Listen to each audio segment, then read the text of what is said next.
Welcome to the Daily Card. I am Michaela Rena, the founder of the Tarot Academy. I'm glad that you're here today. Now, for this next few cards, I would say probably the next month, I will be featuring the Hoodoo Tarot. This is by Tayannah, McQuillar, and the artwork by Katelan, Foisy. You can find them on Instagram. And really beautiful artwork that depicts the energy of this beautiful, written, inspired tarot explanation for hoodoo, which is really unique. And the fact that we see the traditional cards, we might even see some more elaborate cards, all based on the illustrations of Pamela Coleman Smith and the words penned by Arthur Waite. However, there's differences in how we may perceive information because of our cultural background, and that definitely is connected to those of the African spiritual traditions. When you deal with Ifa, you deal with the Orishas, you deal with voodoo or voodoo, and yes, hoodoo. Now, someone may say, well, hoodoo belongs to everybody, whoever decides to pick it up. That might be true because it's not a religion. It is a practice, and it is the culture of a family. And whether you find your time frame of learning and understanding early in life, which is better, or later because you're doing your research to figure out and find out who you are, it's really important to allow yourself to fully immerse in whatever that cultural experience it is for your religious or your spiritual background in your family line. Now, some things might be culturally off-putting, society off-putting. That might be true. However, it's really up to you to find out who your family is that did certain things and why they did them and why they still work in today's mainstream, I would say, new age, right? Because hoodoo is not new age. It is a family practice, and it goes back to those of the Africans that came over, the Africans that were already in this land, so the American Indians. They had a practice. They listened to the earth. They listened to nature. Some in the Kemetic background would call that unter, right? They listened, and then they responded to what was being told to them. So anyways, we have the Hoodoo Tarot, and there were images that were placed on those cards that may not have resonated with a lot of people. That doesn't mean that it wasn't, that the information isn't correct that's coming through, but it's difficult to connect with something that you're not able to identify with. And so here, the Hoodoo Tarot does a beautiful job of pulling history as well as the element of nature into the experience so that you're able to grasp how that affected you, your family, and where it can take you. So anyways, the card that I pulled today is the Black Herman. He's number one. He's actually connected to, or this card would be the Major Arcana, the Magician. Number one.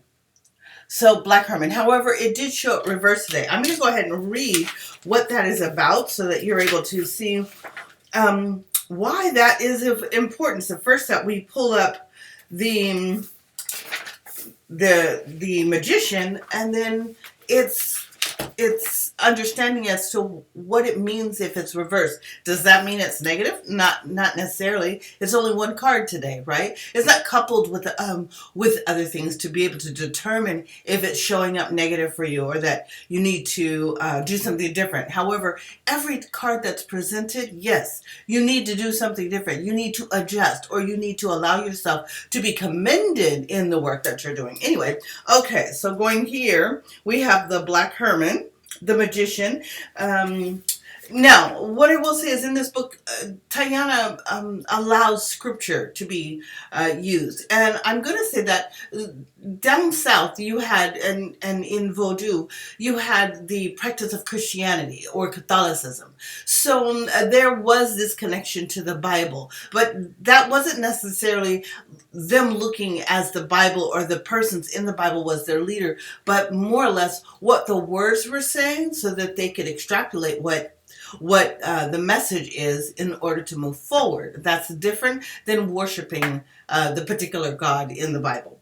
So anyways, here, Matthew 17:20. Truly I tell you, if you have faith as small as a mustard seed, you can say to this mountain, move from here to there, and it will move. Nothing will be impossible for you. Okay, the plant that is connected to this, because we all know, and if you don't know, you're going to learn that hoodoo is connected to root work, right? So we're looking at the plant. So in this case, this snake root is the plant, and you're going to have to come to my website, the a Tarot Academy, and you can join so that you can learn some deeper information in regards to the different plants or some of the nuances of hoodoo. Okay, so I'll put that out there. The image: Black Herman is dressed in a tux. He holds, let me pull that closer.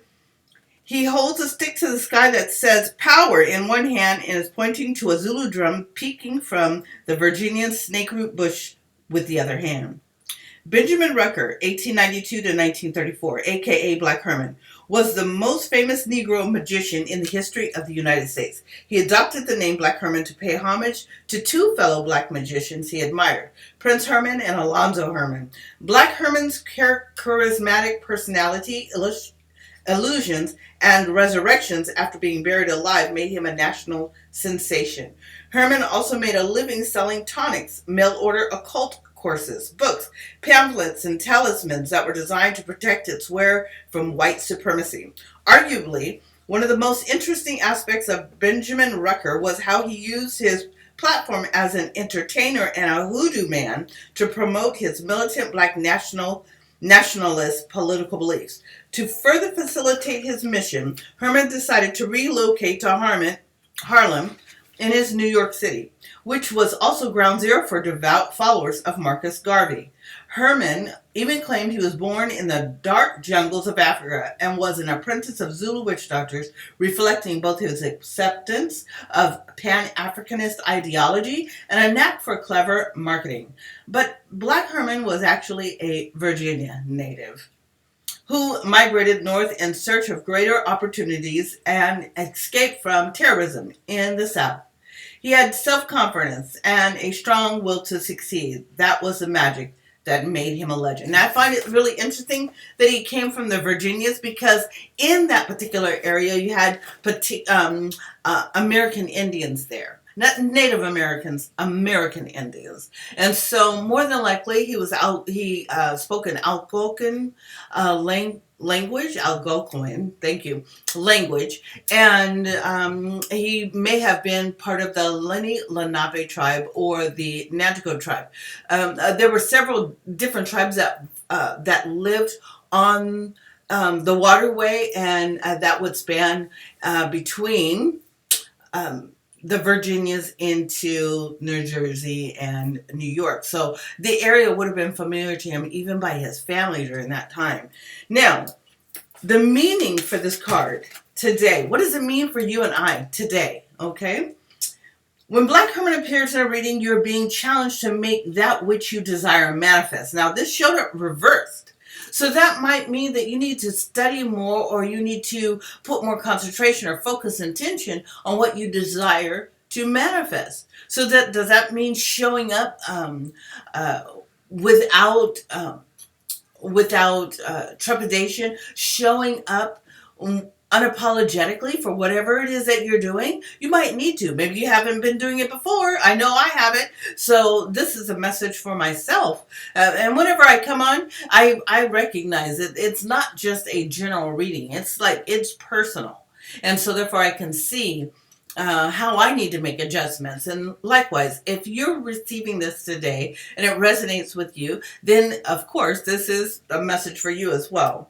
So It says competent magicians and hoodoo practitioners dazzle others with the results they attain, but the audience and clients rarely, if ever, are around to witness the amount of preparation that is necessary to accomplish a task. So here, if you receive this reading, if you fail to plan, you plan fail. Do you really believe it's possible that you can make it happen? Are your talents and skills being put to good use? And do your intentions, beliefs, and desires match the life you live? Stop playing at what you do.